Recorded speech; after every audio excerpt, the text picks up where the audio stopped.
Ya, Assalamualaikum warahmatullahi wabarakatuh. Waalaikumsalam warahmatullahi wabarakatuh.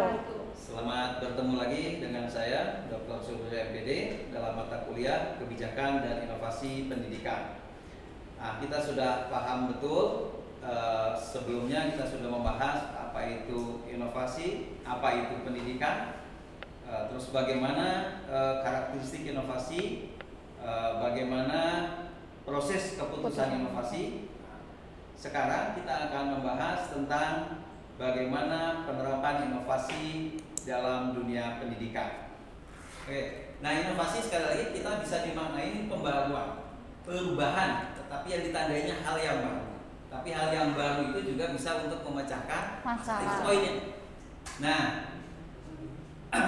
inovasi ini sekali lagi, nah ini dimaksudkan untuk memecahkan persoalan yang timbul. Mungkin terjadi dalam satu kelompok, satu masyarakat, atau bahkan dalam sebuah negara. Jadi semakin besar manfaatnya, inovasi itu akan berlaku semakin luas. Inovasi itu akan semakin luas. Oke, next, pertanyaan pertama. Nah ini sudah terjawab bahwa ini adalah sebuah inovasi. Tentu saja harus dilihat dari ciri-cirinya. Apakah itu hal yang baru? Oke, hal yang baru. Hal yang barunya memecahkan masalah atau tidak? Iya. Ya. Nah, tadinya intinya malah orang tadinya tidak minat ke sekolah itu, itu aja Pak intinya.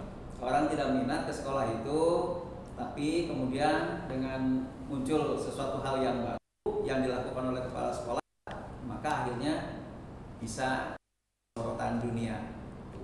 Oke, next pertanyaan berikutnya. Nah ini, coba lihat di tayangan video tadi. Bagaimana strategi yang dilakukan oleh kepala sekolah gitu dalam menerapkannya. Strategi apa yang diterapkan oleh kepala sekolah? Strategi bujukan itu menjadi penting ketika lingkupnya sesuatu hal yang baru. Strategi bujukan itu pasti diterapkan.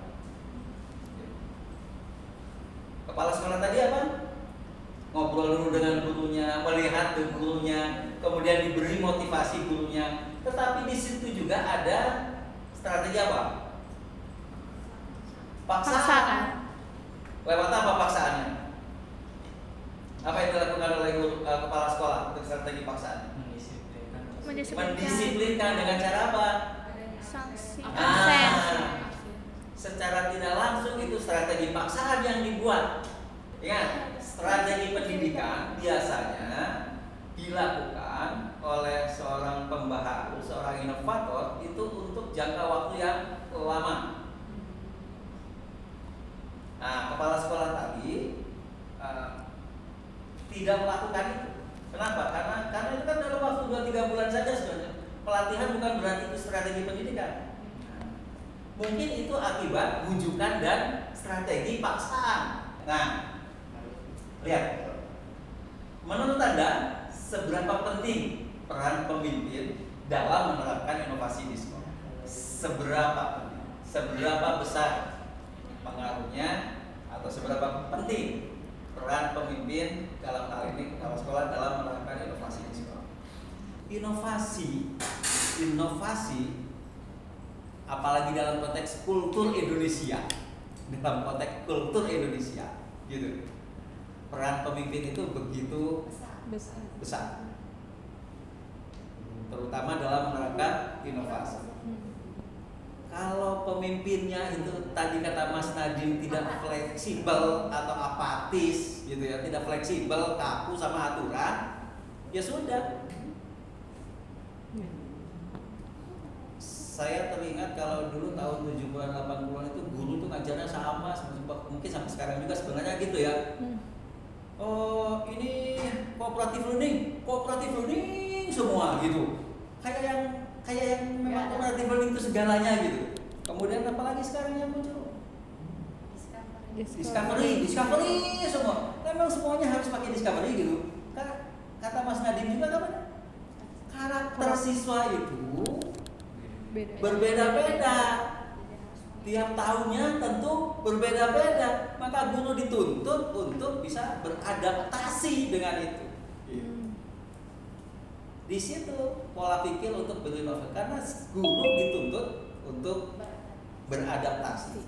Nah, di sini peran pemimpin dalam konteks penerapan inovasi, terutama di organisasi sekolah, di sekolah, apalagi dalam konteks kultur Indonesia.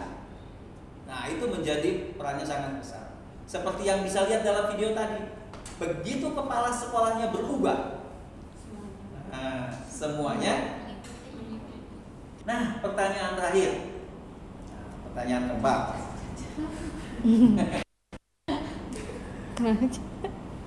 Menurut Anda nih, menurut Anda, kalau Anda jadi kepala sekolah, saya nggak bayang jadi kepala sekolah atau jadi guru nanti. Bang, jadi kepala sekolah. Menurut Anda, inovasi apa yang harus dilakukan kepala sekolah, terutama dalam masa pandemi seperti ini? Ada yang mau berpendapat? Oke, Anissa, silakan. Mungkin kayak ada beberapa guru yang muda, tapi ada beberapa guru yang kayak misalnya udah nggak pernah gitu nyentuh komputer, sedangkan sekarang kayak sekolah dasar juga selain pakai WhatsApp gitu, misalnya kayak pakai Zoom juga. Nah, jadi kayak dikasih pelatihan misalnya kayak menggunakan Zoom tuh gimana kayak gitu, Pak. Oke, good.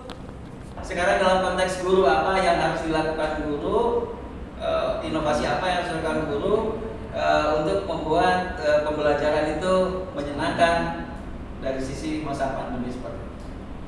Mari kita lihat, mari kita flashback lagi tadi tayangan video tadi. Bisa kita lihat bagaimana seorang kepala sekolah melakukan sebuah inovasi.